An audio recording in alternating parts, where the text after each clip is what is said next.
وصفتنا اليوم محشي الملفوف بالبرغل. أول شي بنقطع الملفوف نسلقه لمدة 3 دقايق بالمي المغلية.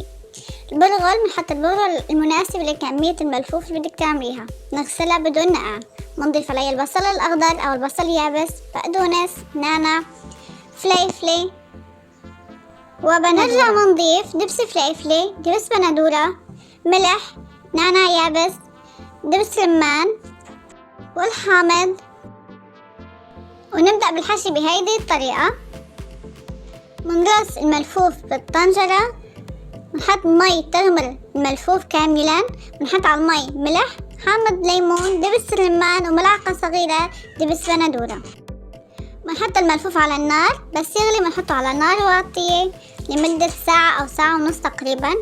وبالهنا والشفا، لا تنسوا الإعجاب والاشتراك بالقناة.